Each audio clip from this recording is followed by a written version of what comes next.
Sa pinakadulong hilaga ng Luzon, matatagpuan natin ang magandang lalawigan ng Ilocos Norte. Nandito na naman nga tayo guys, oh. Grabe. Ang ganda pala talaga dito sa personal. Umagang kay ganda dito sa Ilocos Norte. Ano nga ba talaga ang nasa isip natin pag naririnig ang lalawigang ito? Ang mga naggagandahang windmills ba? Ang napaka-iconic na Patapat Viaduct. Of course, marami ring mga naggagandahang rock formations. Napakaserin dito guys. You know, walang kagalaw-galaw yung tubig. Tapos may kasama akong 3 pogi. Oh, kaway kayo mga 3 pogi, oh. Nandyan din ang gigising sa natutulog nating adrenaline. Ang Paway Sand Dunes. Tamang-tama to sa naghahanap ng tunay na aksyon. Isama na din natin ang isa sa pinakamatanda at makasaysayang simbahan na matatagpuan sa bayan ng Paway. Ito guys, yung isa sa pinaka-iconic na simbahan natin dito sa Ilocos Norte. Welcome to Paway. Ang ganda ng simbahan guys. At syempre, ang very refreshing at di pahuhuling Baguio Feels ambience ng Ilocos. Pangontra sa napakainit nitong temperatura. Grabe, ang dami palang pine trees dito. Nandito tayo sa Dumalneg, isang bayan ng Ilocos Norte pa rin of course. Ayan yun, maganda nilang dam dito. At ang final destination, ang di matapos-tapos na pasiklaban ng dalawang naggagandahang dalampasigan, ang Blue Lagoon o ang Saud Beach dito sa Pagudpud. Kaya't sa episode na to, samahan nyo kami at muli nating babalikan ang iba't ibang muka ng Ilocos Norte. Di lang lakad pampamilya to ha, dahil sa pagkakataong ito, isasama ko kayo.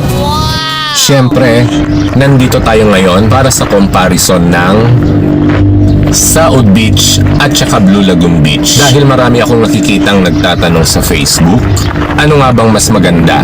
So yan ang sasagutin natin sa episode na to.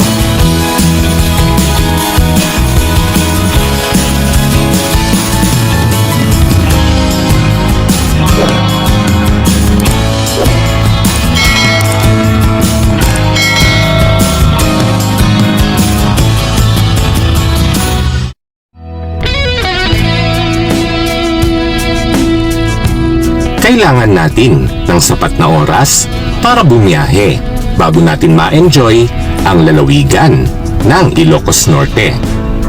And kung may oras nga tayo, long way ang daanan natin guys. Since mayaman nga kami sa oras kesa sa budget, nag-long way na kami. Dahil 10 to 12 hours driving lang naman o katumbas ng 444 kilometers from Manila, mararating natin ang lalawigan ng Ilocos Norte. Pero kailangan muna natin daanan ng Ilocos Sur, syempre. Kaya naman, nandirito kami ngayon. Hello! Touchdown, Ilocos Sur. Time check is 2 AM na po. Konting jingle and konting break lang guys. May bagong profile pics na naman tayo sa Ilocos Sur. Welcome Ark. Wow!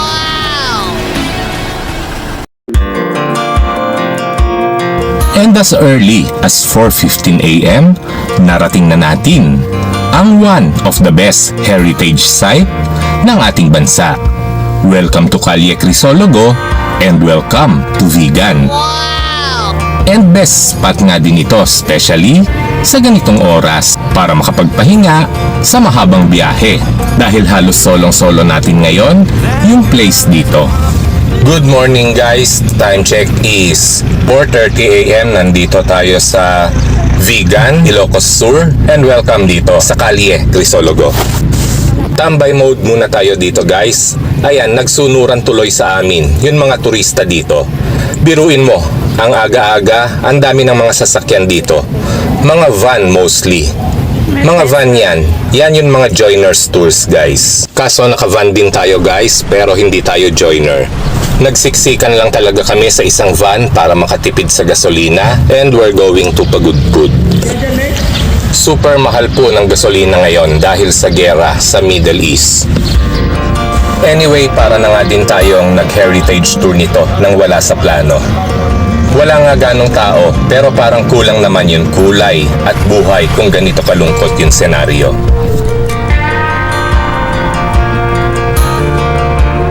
Nandito tayo ngayon sa mga lumang structures dito. Way back Spanish era. Ito yung mga selfie station dito. Pahingahan na din ng mga turista. Ito naman yung mga souvenir shop nila. Sarado pang lahat. Marami ding lodge and hotel dito. And welcome dito sa Calle Crisologo. Ito naman yung isa pang landmark dito, yung Plaza Salcedo. Napapalibutan ito ng mga heritage structure. May mga pagkakataon din sa gabi. Nakilala ito sa maganda nitong dancing fountain show. So ayun naman yung kanilang vegan cathedral. Medyo madilim nga lang dun ngayon. So kahit pala maaga guys, maraming tao dito. Hindi nakakatakot mamasyal. As early as 4:30 AM, to marami ng tao. Wala nga lang yung mga vendor, pero nandito naman yung mga lokal ng vegan. Tara kausapin natin guys. Hello, kumusta po kayo?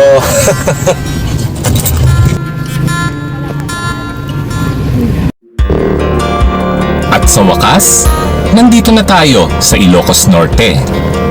Isang simpleng arko para sa iba. Pero para sa mga biyaherong tulad natin, ito ang hudyat ng panibagong araw, panibagong adventure, ng masayang paglalakbay. Time check is 6 AM na po guys. Touchdown, Ilocos Norte. And mula rito, isa-isahin nating tuklasin ang iba't ibang mukha ng isa sa pinakamagandang lalawigan ng Hilagang Luzon. And una nating destination for today is pupunta tayo ng Curimao. Curimao Bayside. And nasolo na nga natin ngayon dito. Kaya't sorry kung di na nating maiwasang huminto at magpa-picture para sa bagong souvenir. And nandito tayo guys sa iconic na arko ng Ilocos Norte. Official na nga tayong nasa Ilocos, and sa kabila ng arkong ito, masasaksihan natin muli ang iba't ibang atraksyon nitong napakagandang lalawigan. And dito nga yun ating sasakyan, no? And dito na nga din natin halos inabot yung sunrise.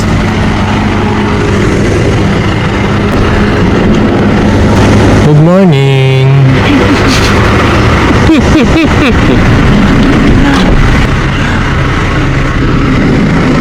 Meron palang police station dito sa mismong arko. And welcome to the province of Ilocos Norte guys. And this is 444 kilometers north of Manila, o katumbas ng 10 oras na biyahe. So, nagsiksikan lang tayo sa iisang van para makatipid sa gas at syempre, para makapag-banding kami ng husto. Alam nyo ba kung ilan kami dyan guys? 19. Kasama yung mga pamangkin at mga bayaw ko. Salamat dahil yung matagal ng usapan sa group chat, mapapanood nyo na sa YouTube ngayon. Anyway, hindi ito baluarte, watchtower ha? Hindi din ito isang lighthouse. Nandito lang naman tayo sa mga naggagandahang rock formation ng Curimao. 6:30 AM na po, and nandito na tayo sa bayan ng Curimao. Ito yung Curimao Bayside guys, oh. Ito, ewan ko kung ano to. Ito yata yung Curimao Watchtower. Pero supposed to be, isa dapat itong tourist spot o heritage site dito. Nakakalungkot lang isipin, parang inari na ng mga nakatira dito. Ayan, may nakapark pang motor. Anyway, di natin alam ang tunay na dahilan. Maaaring sila yung mga bagong Guardia Civil dito.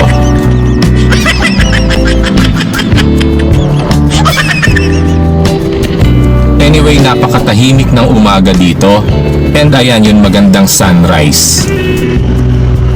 Umagang kay ganda dito sa Ilocos Norte. And this is our first day dito.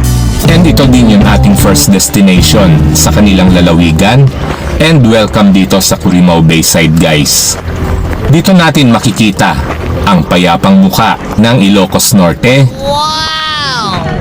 Dito tayo magbre-breakfast today kasi may mga baon kami, guys. Dito ko naisipan na mag-breakfast bago tayo dumire-diretso. So, galing kami ng San Carlos, Pangasinan. Doon kami nagkita-kita para sumakay ng van na yon. Iniwan namin yung mga sasakyan namin doon. So, isang sasakyan lang kami ngayon. Ito yung cottage na gagamitin natin. Fronting yung payapang baybayin ng Curimaw. May mga corals and rock formation doon, no? Ayon yung tinatawag nilang Pangil Rock Formation, and later on, papakita ko sa inyo. Ito na, walang tao ngayon dito pero dadagsa na yung mga kasama natin. Wala pong entrance fee dito, and tanging cottage lang yung mga babayaran natin. Kaso mukhang walang naniningil sa atin ngayon. Breakfast kayo dyan. Breakfast. Adi. Ano yan? Saan nakuha na? Anong pangalan yan?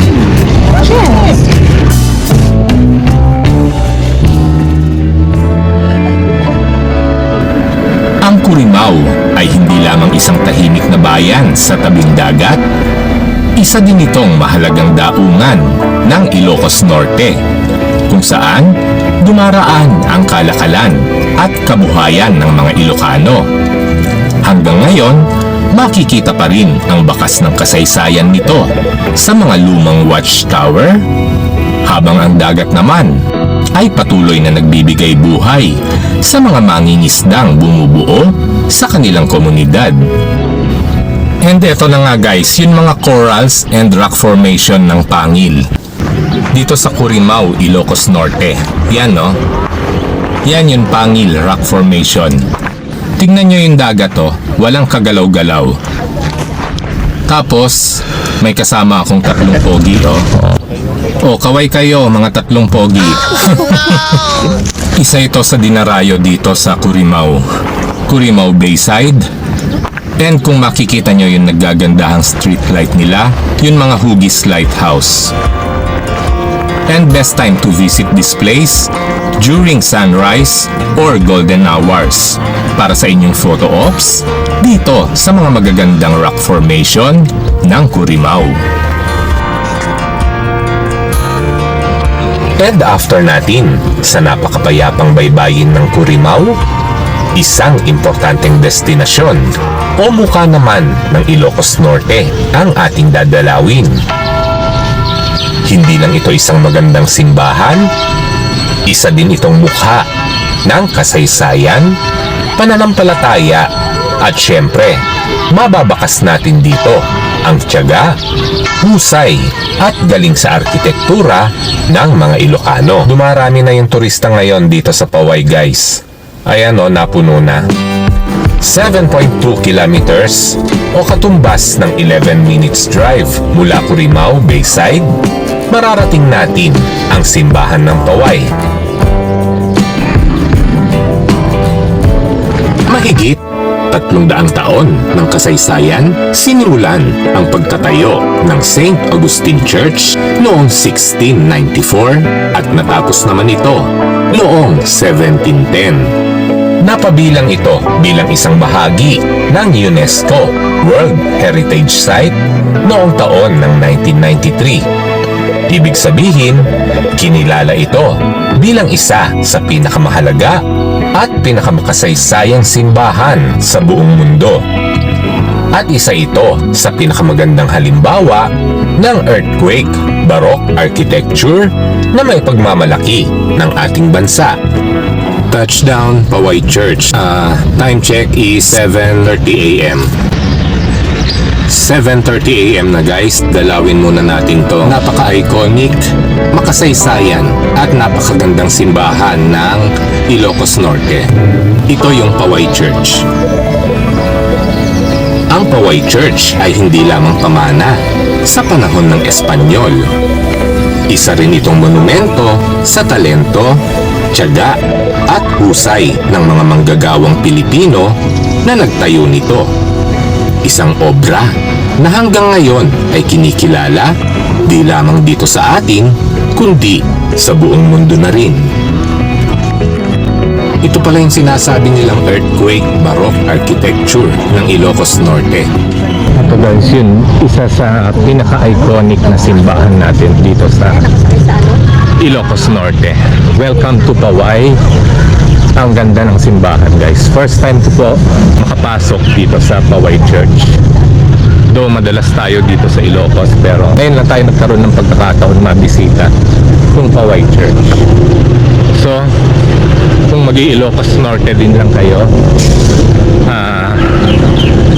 subukan niyo po itong pasyalan. Napakaganda. And matapos magnilay, manalangin, maglibot, magkwentuhan at magpa-picture kasama ang buong pamilya, baon natin hindi lang ang mga litrato, kundi pati ang paghanga sa isang pinakadakilang pamana ng Ilocos Norte. Musta? Welcome to Paway Church. Welcome to Paway Church. Tara, tuloy na natin yung road trip guys.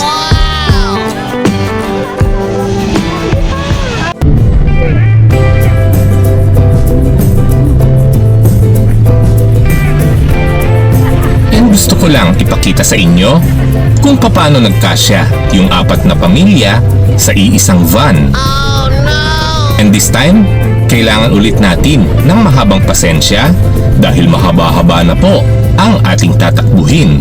Because we're going straight to Bangi for about 80 kilometers o katumbas ng 1.5 oras mula Paway Church para muling sulyapan ang mga naggagandahang wind turbines o ang kauna-unahang wind farm ng Southeast Asia. Mula sa lakas ng hanging nagmumula sa West Philippine Sea, masasaksihan natin ang isa pang muka o simbolo ng Ilocos Norte.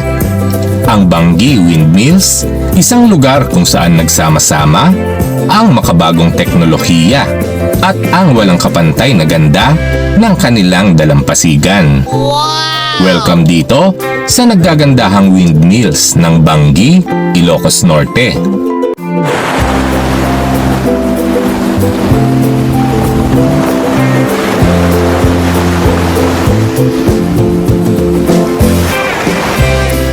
Oops! Pawikan Hatchery at mga nagtataasang windmills. Yan ang makikita natin dito sa Barangay Tagiporo. Time check is 10:15 AM guys. Touchdown, Bangi Windmill. Ayan yung mga naggagandahang wind turbines. 29 lahat yan. Nagsimula dito sa bayan ng Bangi, bayan ng Burgos, and umabot na din po sa Pagudpud. So, total of 170 and counting pa po as of the moment. Open po ito sa public, wala pong bayad ang pagpunta dito. So ayan yung dagat guys, asul na asul. Sing asul ng trapal nila dito. And ayon sa mga lokal dito, may maintenance work sila as of the moment, kaya di umiikot yung mga windmill ngayon. And sorry na lang dahil yung dagat dito ay hindi swimmable dahil malalim at pabulusok ang shore. Anyway, enjoy na lang natin yung place. Ang daming windmill guys oh. So hanggang dun na yan sa Pagudpud. So nandito tayo sa bayan ng Bangi. Ito yung mga windmill nila. Ito yung stretch ng mga windmill dito sa shore nila, and 70 meters daw ang taas nitong mga wind turbine dito na nagsusupply ng energy o electricity dito sa kanilang lalawigan. Sorry dahil di pwede liguan yung dagat dito. Malalim daw dito guys, biglang lalim. Biglang lalim daw yung dagat dito. O bati muna kayo, welcome to Bangi. Ayan. Thank you, Amban. Siguro mga 45 minutes pa bago natin marating yung accommodation natin, guys. Pero di tayo dediretso doon. may dadaanan tayong isang spot dito sa may Dumalneg. So, check muna natin yung napaka-photogenic na wind farm nila dito sa Bangi. Kahit super init ngayon, yan, talagang tirik na tirik yung araw at patay yung mga electric fan dito, napakaganda pa din.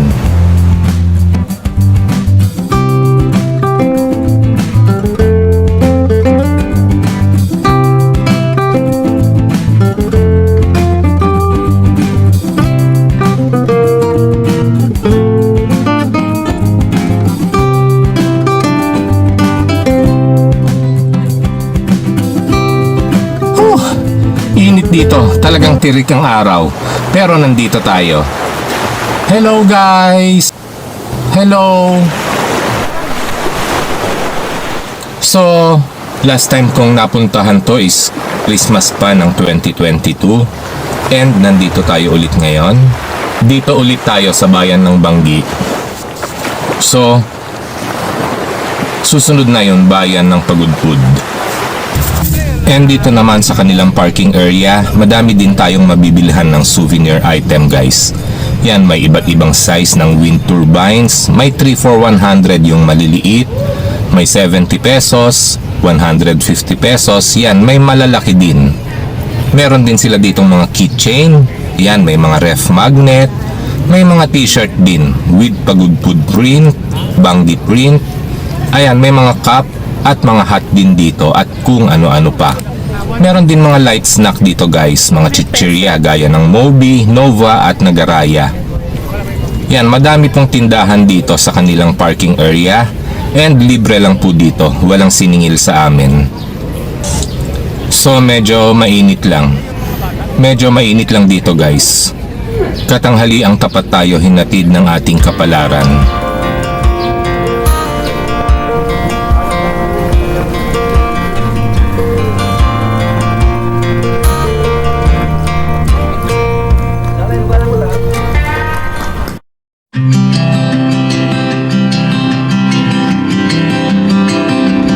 Hindi natin makikilala ng lubos ang isang lalawigan kung puro tourist spot at nagagandahang tanawin na lang ang ating pupuntahan.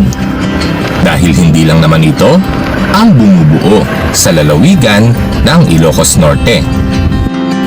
Pero minsan, di nating akalain na sa mga ganitong lugar nating makikita ang tunay na tibok ng puso ng isang probinsya.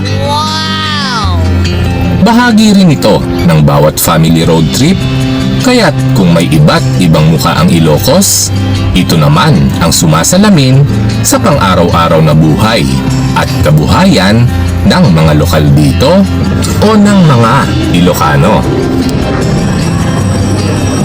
Ito yung kanilang public market dito sa Pagudpud guys. Heads up lang, medyo may kamahalan at ginto ang presyo ng mga bilihin dito. Dahil na din siguro sa hirap at layo nito sa sentro ng distribusyon at pinanggagalingan. Imagine, nasa dulo na halos tayo. 2.4 kilometers o 4 minutes drive mula sa Pagudpud Welcome Arc, mararating natin ang kanilang new public market. Pero kung ako sa inyo, mamili na po tayo sa Lawag o sa mga bungad na bayan ng Ilocos Norte bago pa po tayo mapamahal ng husto dito. Oh no! Yung wet section pala nila dito, nandito sa taas guys. Second floor ng market. So tara, silipin natin. So dyan, puro vegetable section. So umaakyat tayo ngayon. Tingnan natin yung kanilang wet market. Bakit ganon? Nasa taas. Oh, empty ang kanilang market guys. Siguro nga dahil tanghali na din tayo. Ayan, iilan lang po yung nagtitinda dito. And wala na yung ibang tindero. Nagsiswimming na siguro.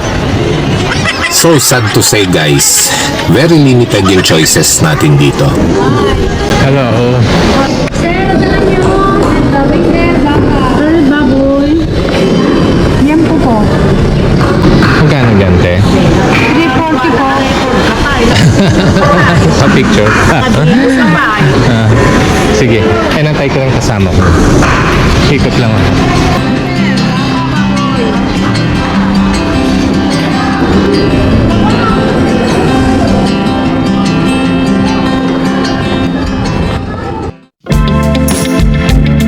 Bawal maligo daw.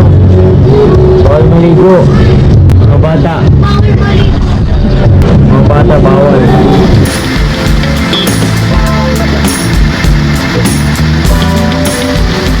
Isa na namang mukha sa isa na namang panibagong bayan.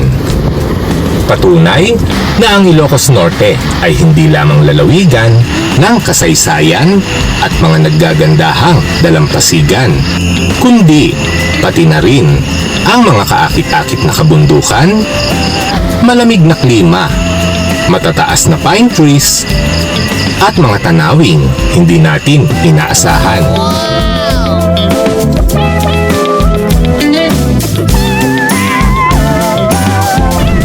Napaka-presko nga po ng hangin dito.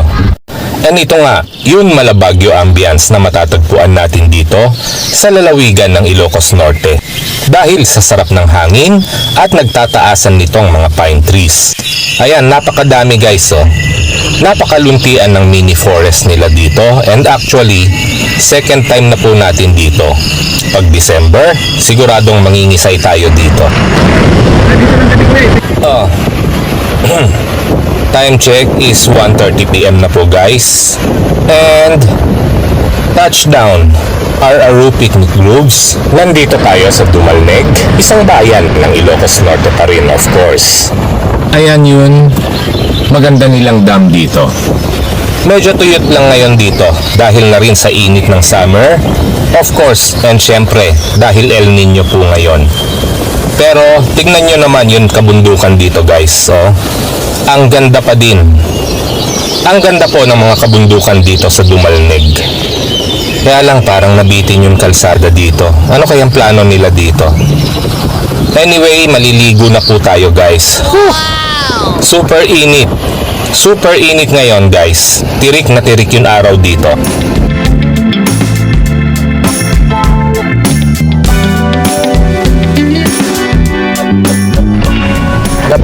Napakaganda ng river dito guys. Parang maliit na beach. Buhangin siya. Hindi siya mabato. So pwede kayo magpaa. Ayan o. Mistulang white sand, di ba? Masarap sa paa guys, buhangin. Hanggang doon buhangin yan.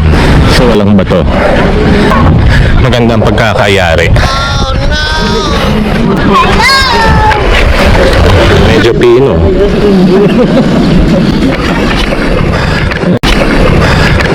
Dito tayo sa kanilang river. Ito yung river dito sa Dumalneg, RRU Picnic Groves. 8.5 kilometers o 17 minutes drive from New Pagudpud Public Market, bumalik tayo ng Dumalneg para muling pasyalan ang spot na ito. Masarap tumambay dito, mag-lunch, at syempre, magtampisaw na rin sa napakalamig na tubig ng Bolo River Dam. Isang proyekto para sa patubig at irigasyon. Mistulang malaking lawa na nagbibigay buhay sa kanilang komunidad dito at sa mga karatig bayan.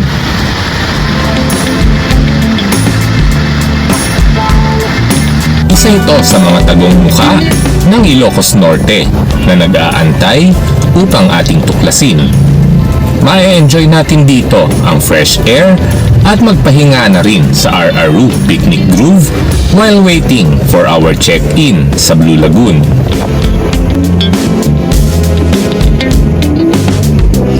Ito guys yung mga cottages nila dito, just in case magde-day tour po kayo. Malawak yan hanggang dun yan. Ito naman yung mga regular cottages nila, 450 pesos yan. Malaki yan, kasya hanggang 20 na tao. And ito nga yung ginamit namin, cottage number 5. Diyan kami nag-lunch. 19 kami guys, kasama yung mga bata.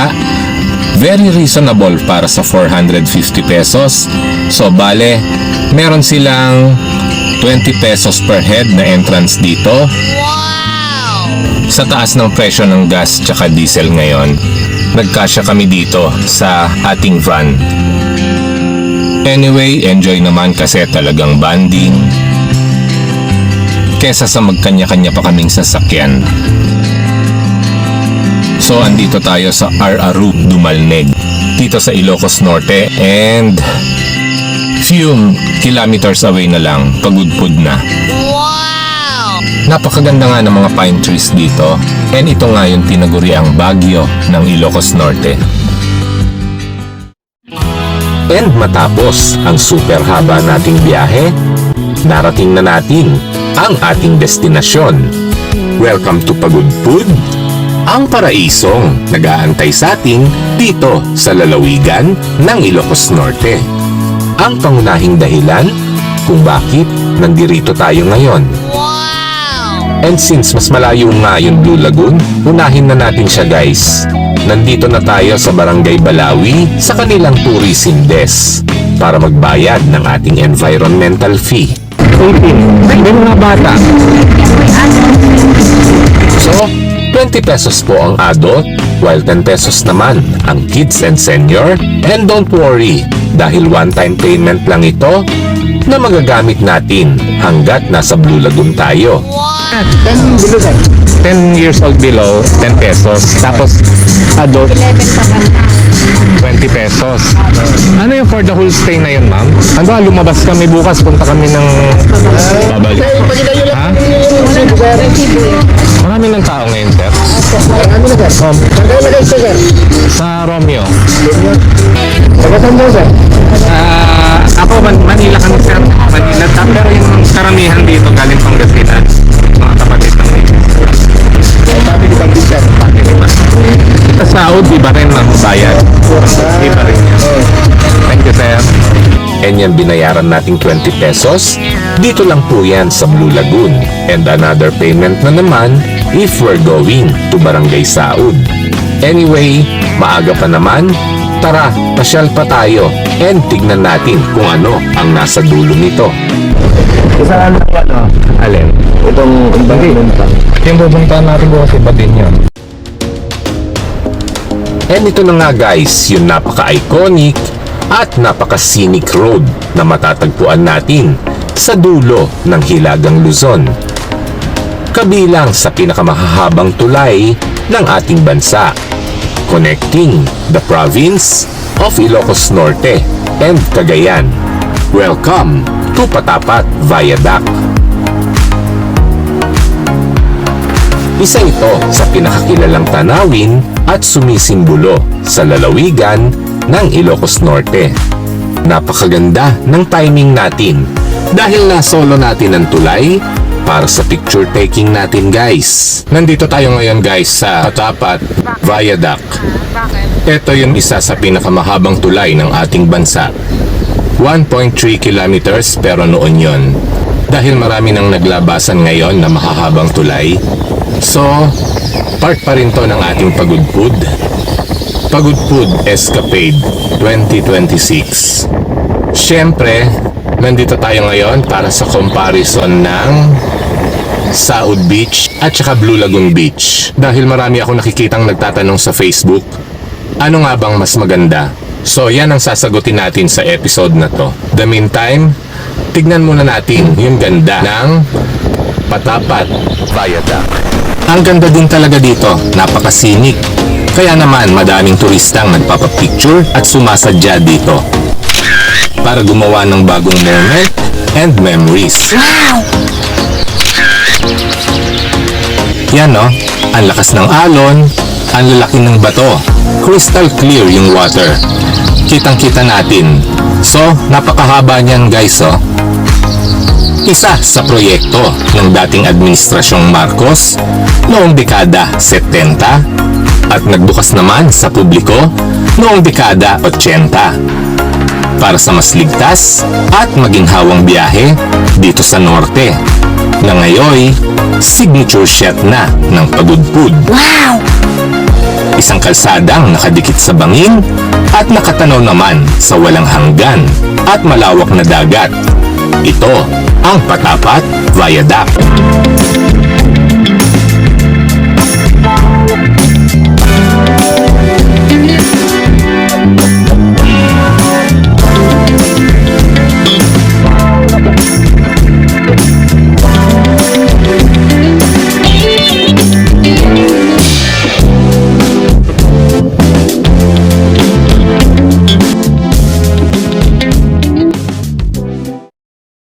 handa ang kukumpleto ng Blue Lagoon story natin? Siyempre, accommodation. Malakas ang alon ngayon. Hindi po, sir. Sakto lang po. Ilan ang kwarto mo, ate? Tatlo po, sir. Ito siya. Lahat-lahat na yun. So, 7 lahat to. Opo, sir.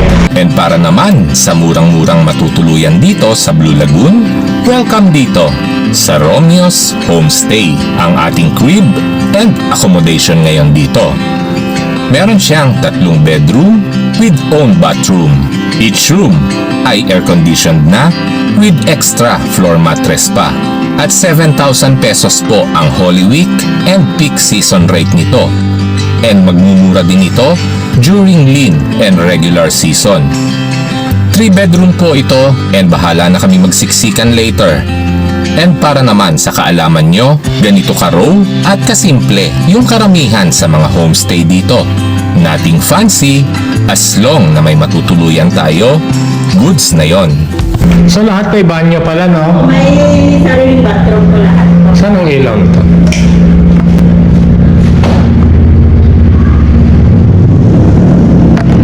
Ayan, nandito tayo sa Romeo, guys.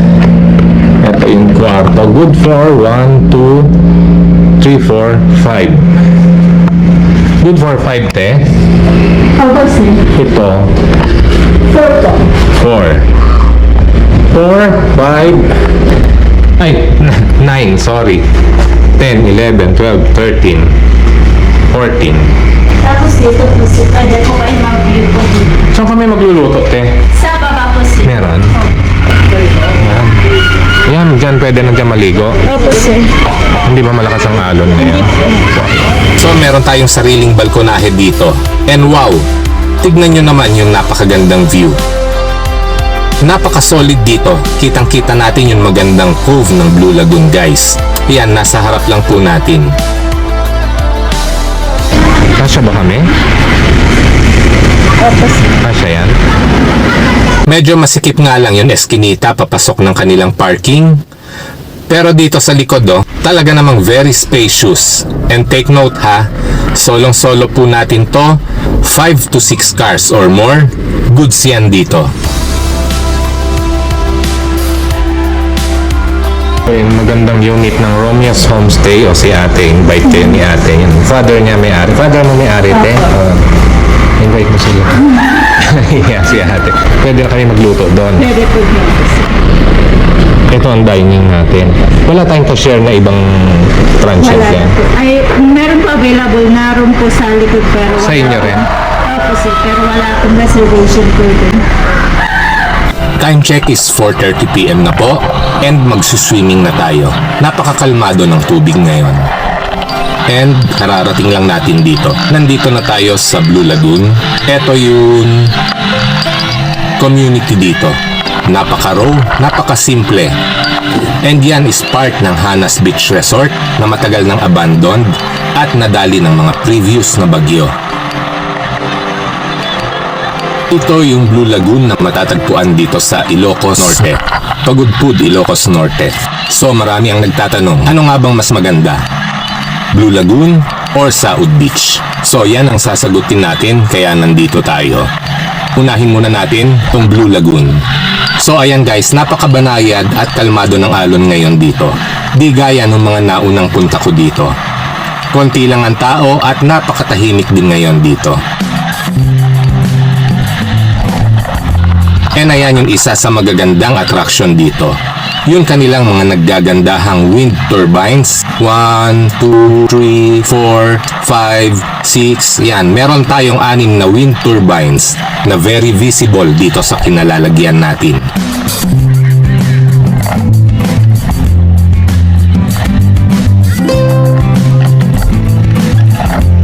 White sand siya pero may bato-bato. Medyo mabato. Pero so far, clear. Clear yung tubig. Ito, malalaki yung bato. Masakit sa paa.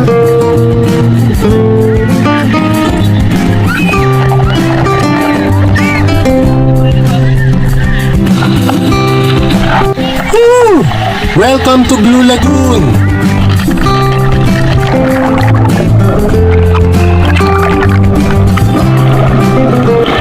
Napakaganda, napakakalmado ng tubig guys. Medyo mabato lang pero pagdating mo dito sa kinatatayuan natin, wala na. Pinong buhangin na guys. So, gagawan natin to ng review against sa Saud bukas. Bukas sa Saud Beach naman tayo. Hi po sa mga tagapagudpud. Nandito kami sa bayan nyo. Ito yung lugar na paborito ko dito sa lalawigan ng Ilocos Norte. And nandito na naman si Greymond 16 para sa isang episode natin ngayon. Ito'y para pasyalan ang isa sa pinakamagandang paraiso dito sa Barangay Balawi. Paraisong madalas kong balik-balikan. Welcome to Blue Lagoon.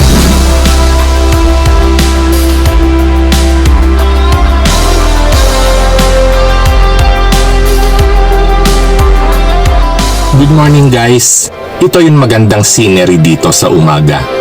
At yan naman yung perfect sunrise orientation facing the Cove of Blue Lagoon. And dito naman sa likod, di lang ordinaryong likod bahay to o parking. Kundi dito naman kumakaway yung mga naglalakihan at kawili-wiling mga electric fan nitong lalawigan. Wow! Good morning, Blue Lagoon! Morning guys, dito tayo sa Blue Lagoon ngayon. Ito yung napakagandang scenery dito pag umaga. Ayan yung mga naggagandahang windmill dito.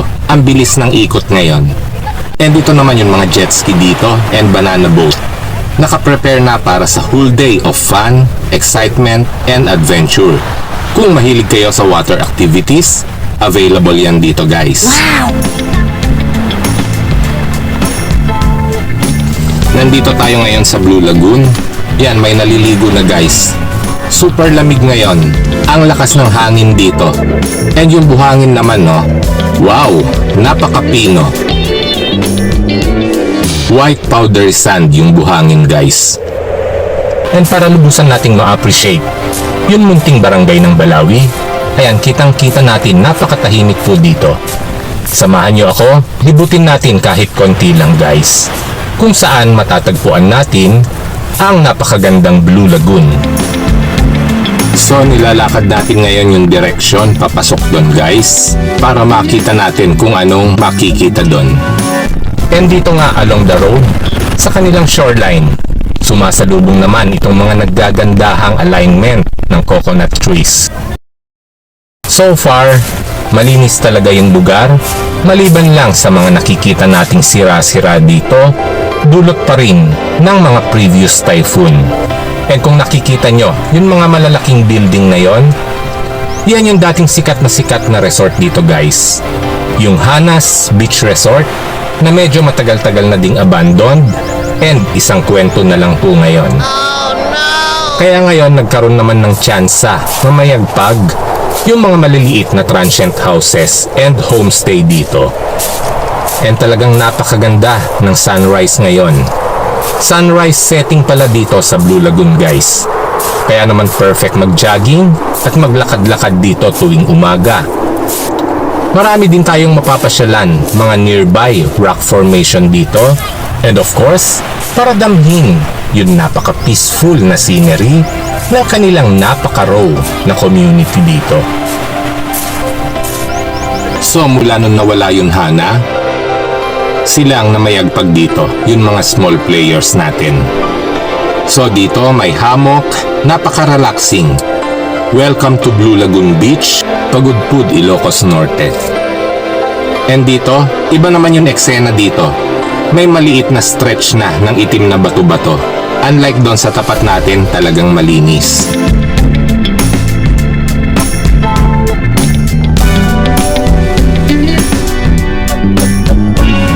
Ang sarap ng hangin dito.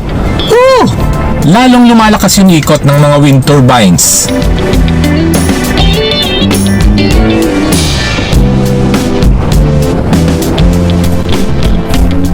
Ito yung napakatahimik at very peaceful na ambience ng umaga.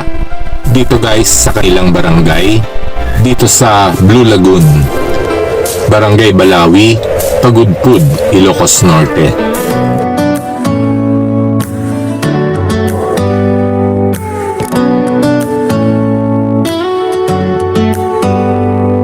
Do you hear that? My sanity about to break while everyone I know's out.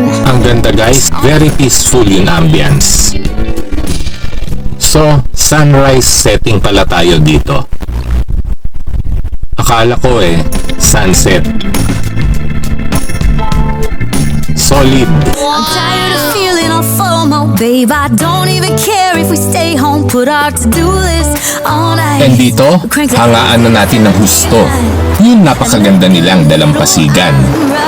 Dito sa gilid, may konting stretch ng bato-bato, pero paglampas natin, around 5 to 10 meters, wala na tong mga to, kundi purong pinong buhangin na guys. Baby, slipping on a swimsuit is overrated. Don't need a beach to get a half naked. Life's too short, let's not waste it. Cause paradise is wherever we make it.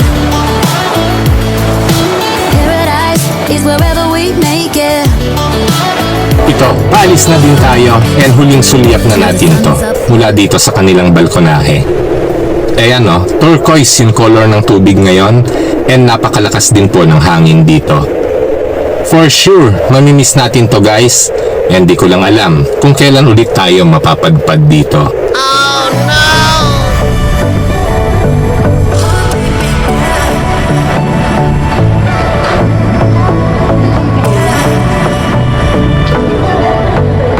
Ayan sira-sira yung mga nakikita natin dito guys.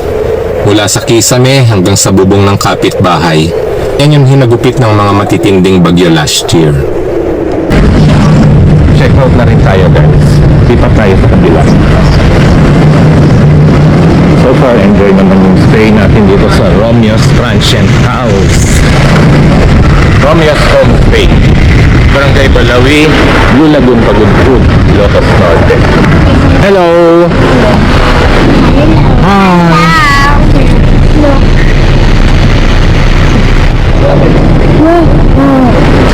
Ayan. Wow! Isa pa. Wow!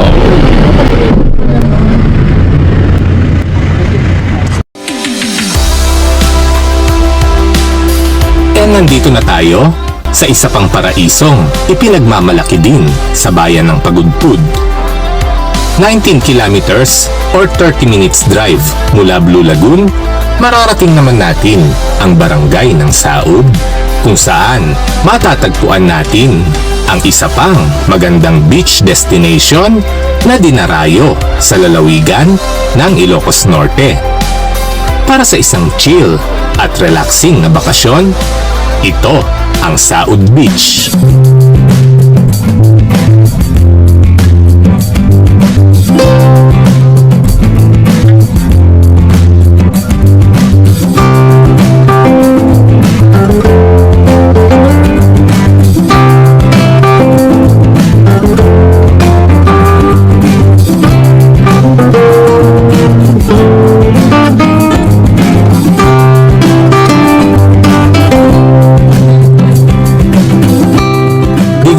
Lagoon, mas mahal po ang beach access dito.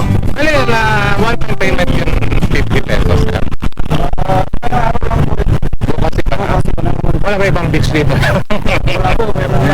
50 pesos po ang adult, while 40 pesos naman for student and senior. And nalibre na nga po namin yung mga kids. Kaya yung mga bata, may full payment ba yun? Ilang goal na 7. Tatlo. Ha? Ito 7 yung dalawa. Siya lang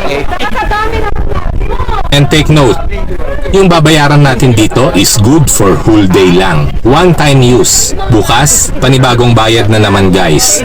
Anyway, ang good news, hanggang 10 PM po sila. Palagay ko ma-enjoy at masusulit naman natin yung 50 pesos natin guys. Wow!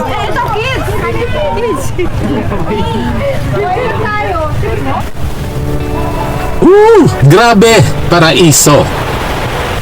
Welcome to Saud Beach guys. Nandito na tayo. Ito yung Saud Beach. Ang ganda pala dito. Super lambot ng sand guys. Lumulubog yung paa ko. Pinong-pino. White powdery sand. You know, Ang ganda ng scenery doon. At yung tubig dito, napakakalmado at kulay turquoise. Ayan, ang daming coconut trees. Ang ganda ng natural landscape. Grabe, impress ako dito. Tara, tignan natin yung tubig. Yan, so far, napakabanayad ng tubig. Pwedeng pwede sa inyong mga chikiting.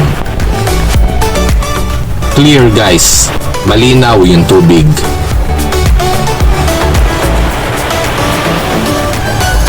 Time check is 4 PM. Nandito tayo sa Saud Beach. Ang ganda pala dito guys. 50 pesos po ang entrance dito. Yun yung pinaka-environmental fee. Mas mahal siya compare sa Blue Lagoon. 20 pesos lang ang binayaran natin sa Blue Lagoon for the whole duration of our stay ngayon. While dito, 50 pesos per day.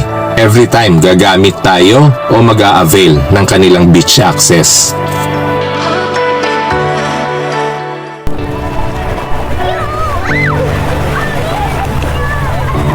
Ang saya na din dito. Sobrang saya. Lahat masasaya habang papalapit yung sunset guys. So. And ito yung mga nagbabanana boat dito. And just like Blue Lagoon, dumadami na din yung mga nagwa-water activities dito guys. Wow! Crowded na yung place na dating nakilalang tahimik. Ngayon, di na ganun kasi rin dito. Parang mas crowded pa nga siya at mas buhay kesa sa Blue Lagoon ngayon. And kahit mas mahal dito, parang dinudumog ng mga bakasyonista dito.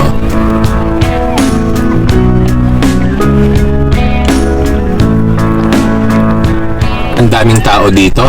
Ito na, lulusong na tayo. Pinong-pino yung loop, buhangin guys. Walang bato. Meron din palang bato dito. Parang Blue Lagoon din. Natural na karakter yata ng dagat dito guys. Mabato din po dito.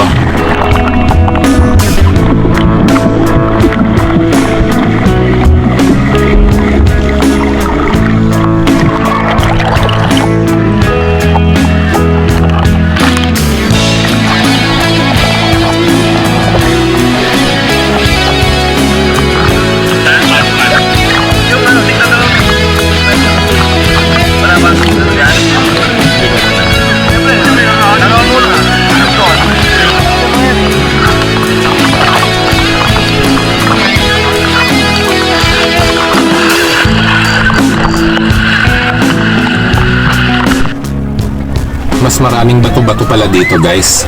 Saka may mga seagrass. Dito sa Saud, may mga seagrass saka bato-bato. Di gaya sa Blue Lagoon. Pinong buhangin, yun natatapakan natin. Dito madami. Madami tayong natatapakan, iba-ibang texture. Yan no?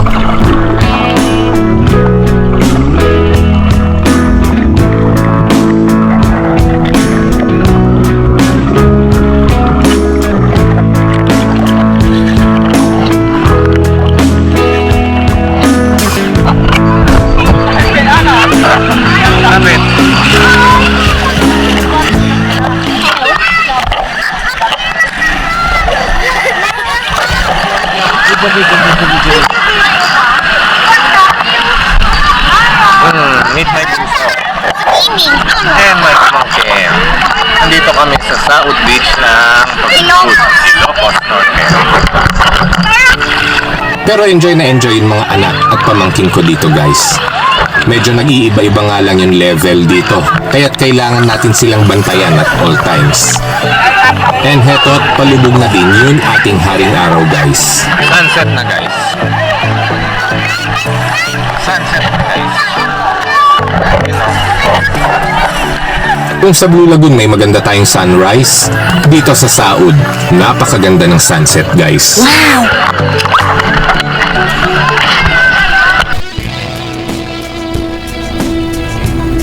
And para naman sa ating accommodation, dito sa Barangay Saud, only 1 minute walk to Saud Beach.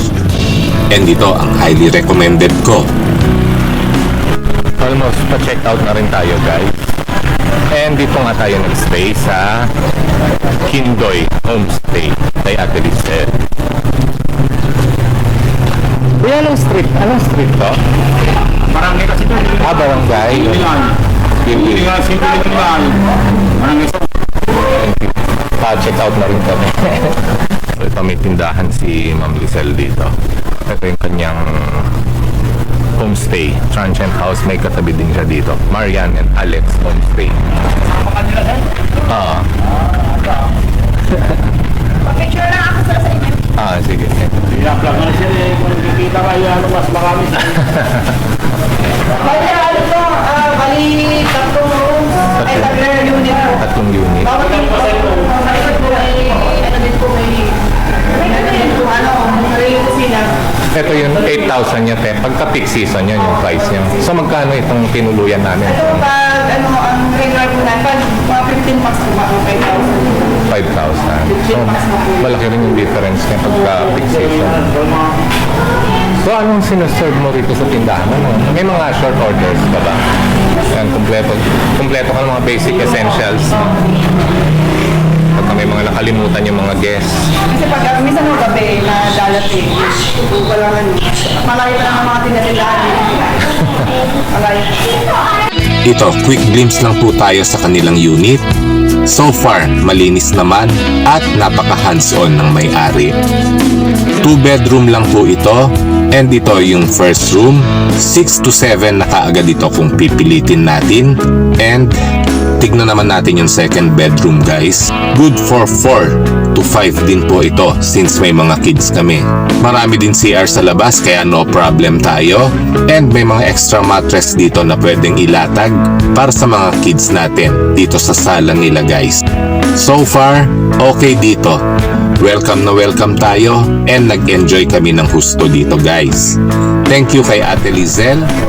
Thank you sa Kindoy Homestay. Dito ito sa Kindoy Homestay, guys.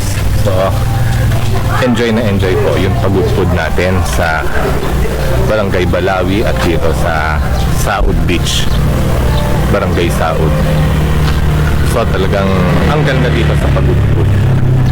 Yung boat beach nila, yung Saud and yung Blue Lagoon, parehong maganda. Medyo pricey lang dito sa Saud, guys. And mahirap mamili eh. Pareho silang may kanya-kanyang character. Pero ang gustong gusto ko dun sa Blue Lagoon, guys, yung ambience niya, yung view. Naka-cove kasi yan, tsaka mas konti yung tao. Ang ganda ng mga scenery doon. Both side is mountain, pati likod mountain, tapos may mga windmills. Unlike dito sa Saud. So, mas prefer ko ang Blue Lagoon. Honestly. Oh, white lady. Lele, salamat. Ayan, happy ang lahat. Napakasarap po ng ating pagudpud experience ngayong summer of 2026. Wow! Salamat,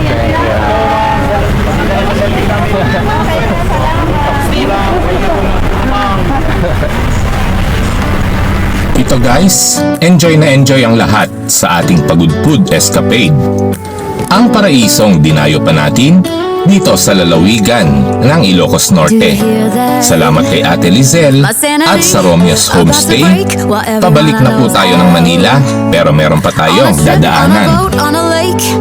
I'm tired of feeling. Gusto niyo ba mag-sundunes? Gusto niyo mag-sundunes? And bago matapos ang ating Ilocos Norte escapade, babalik muna tayo sa bayan ng Paway. Dahil isa pang muka nitong lalawigan ang kailangan natin muling maranasan. Ito ang Paway Sand Dunes. Isang malawak na tanawing maladesyerto, hinubog ng hangin, ng panahon at ng alon sa loob ng maraming taon. Welcome ulit dito sa Paway. Kilala rin ito bilang La Paz Sand Dunes, umabot sa mahigit 85 square kilometers ng maladesyertong lawak. Ang kanilang sand dunes system dito na talagang kinagigiliwan ng mga turista. Na-avail namin yung package nila ng 1.8. Good for 6. So, dalawang 4x4. Oh, ito guys, Poway Sand Dunes muna tayo. Hello! And napakarami nga pong accredited 4x4 operators dito na nag-aalok ng iba't ibang adventure package, kaya di na tayo mahihirapang makahanap ng ride na nababagay sa ating budget at hinahanap nating experience. Kain tayo ng buhangin. Tama-tama, hindi pa tayo nag-lunch.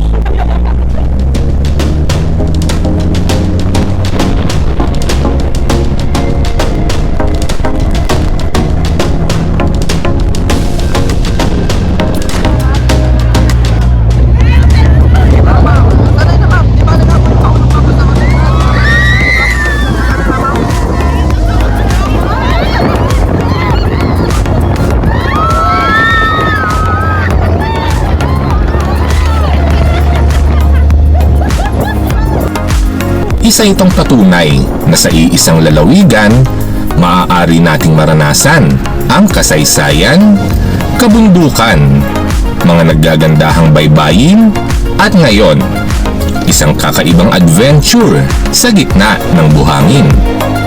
Welcome to Sand Dunes. Dito, may only sandboarding tayo.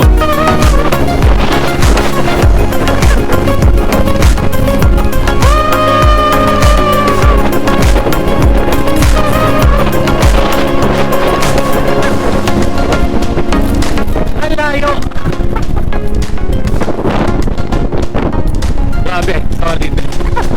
Matapos ang matinding sigawan, tawanan at adrenaline rush dito sa Poway, dito na rin unti-unting nagtatapos ang ating paglalakbay dito sa lalawigan ng Ilocos Norte.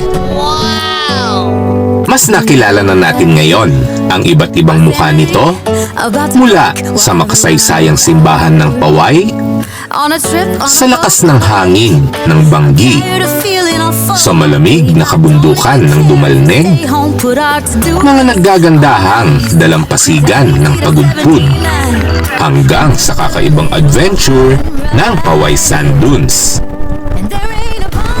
And mapasan mang lugar dito, lahat ay may iba't ibang anyo, may iba't iba ring kwento. Ngunit ang pinakamagandang hatid nito ay ang mga alaalang nabuo sa bawat kilometro. Mga kwentuhan, tawanan, sigawan, bawat sandaling pinagsaluhan ng aming pamilya, kasama kayo. At kung may pagkakataon po tayo, ulitin pa din natin to ha. Hanggang sa muli, Ilocos Norte.